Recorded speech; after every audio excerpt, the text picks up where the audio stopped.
ప్రజల కొరకు ప్రజల వలన ప్రజల చేత ఎన్నుకోబడినటువంటి ప్రభుత్వాలు ప్రజల ఆకాంక్షల మేరకు చేయాలి కానీ పని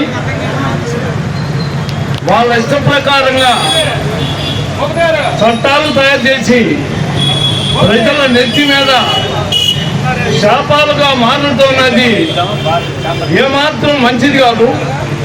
ఇది ఎడతోలము, ఇది నిరంకుశత్వానికి దారి తీస్తా ఉన్నట్లుగా కనపడుతూ ఉంది.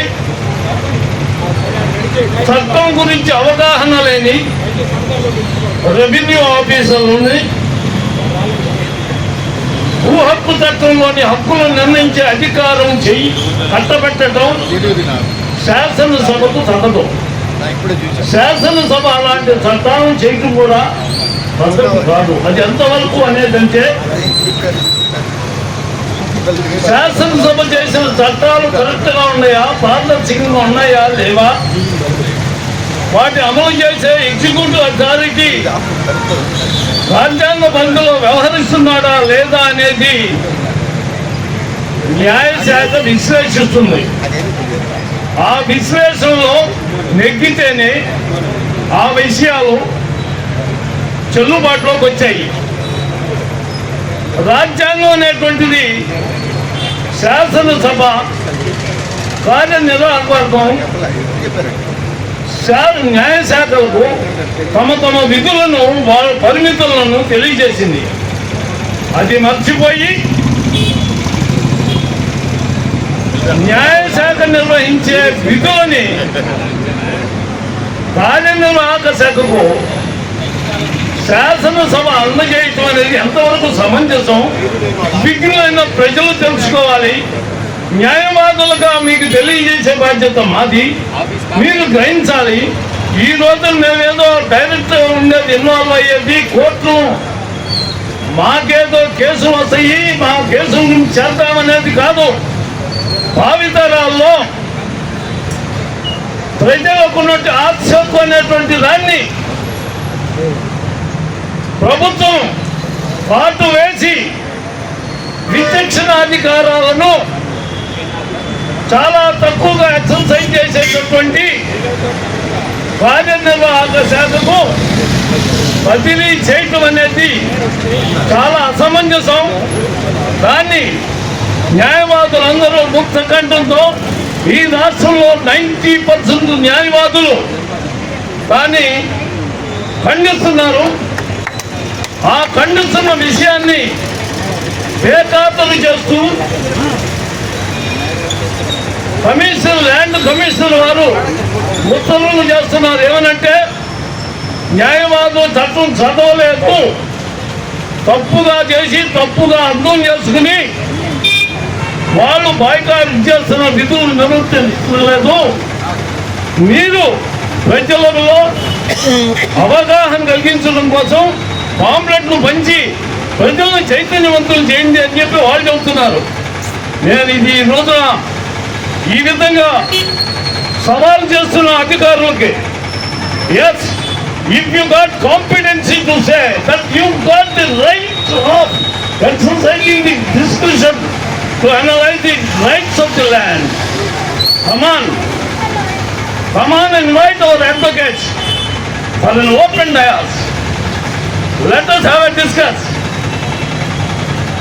40 సంవత్సరాలు, 45 సంవత్సరాలు, 50 సంవత్సరాలు, 60 సంవత్సరాలు ప్రాక్టీస్ చేసిన న్యాయవాదులకే ఈ భూ హక్కు చట్టాలు నిర్ణయించడానికి తలలు కొట్టుకుంటూ ఉంటే ఏదో పాస్ అయ్యి ఉద్యోగం చేస్తూ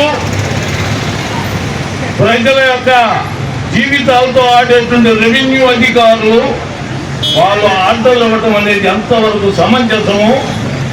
ప్రజలారా గ్రహించండి, తెలుసుకోండి. ఇది ఈ రోజున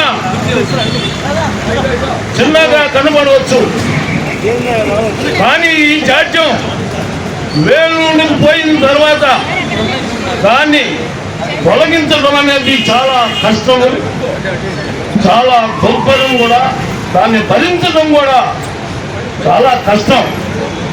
ఈ విషయాన్ని మీరంతా ఆలోచించాలని నేను ఇప్పటికీ ఒకటే అనుమానం వస్తుంది. అన్ని గవర్నమెంట్లు దాన్ని ఇంప్లిమెంట్ చేయకపోతే ఈ రాష్ట్ర గవర్నమెంట్ ఉంది చూస్తున్నా నాకు అర్థం కావట్లా.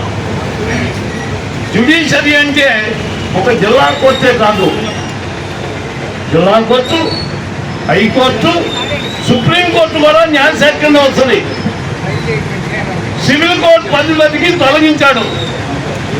రేపు రివిజనరీ పవర్స్ హైకోర్టుకు ఉంది, దాన్ని కూడా లేదు అంటే ఈ న్యాయమూర్తులు, ఈ న్యాయ కోవిదులు, ఈ ఉద్దండ పండితులైనటువంటి ప్రభుత్వాధికారులు ప్రజలకు సేల్స్ ఎలా చేస్తారు, ప్రజల ఆకాంక్షలు ఎట్లా కాపాడతారు, వాళ్ళ ఆస్తులను ఎట్లా ఇచ్చేస్తారు, ఇది చాలా అగమ్య గోచరంగా ఉంది. ప్రజలారా ఈ విషయాలన్నీ గమనించండి. మేము ఈ ఉద్యమం అనేటువంటిది ప్రజల నుంచి వస్తున్నట్టుది. లీడర్లుగా ఒక తప్పుని ప్రశ్నించే అధికారం, శక్తి మాలో నిబిడీకృతంగా ఉండటం వలన మేము బయటపడి మాట్లాడుతున్నాం. దాన్ని ఇది తప్పు అనేటువంటి అధికారం కానీ చెప్పేటువంటి సేవ ఉన్నటువంటి నాయకులు కానీ ఎవరైనా ఓపెన్ డిబేట్కి వచ్చి ఈ విషయంలో మాట్లాడవచ్చు, చర్చించవచ్చు. అలా చర్చించకుండా మెషినరీ లేదు కాబట్టి, వాళ్ళేం చేయలేదు కాబట్టి ఇప్పుడు ఎందుకు అనుకుంటా, అది చాలా తప్పు.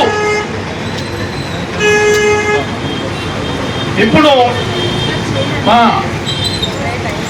గంగం వెంకటేశ్వరరావు, సుగంగం వెంకటేశ్వరరావు గారిని సంతోమానార్థం చేసి ఈ నిర్వహణ దేశంలో కూర్చోపిస్తున్నారు.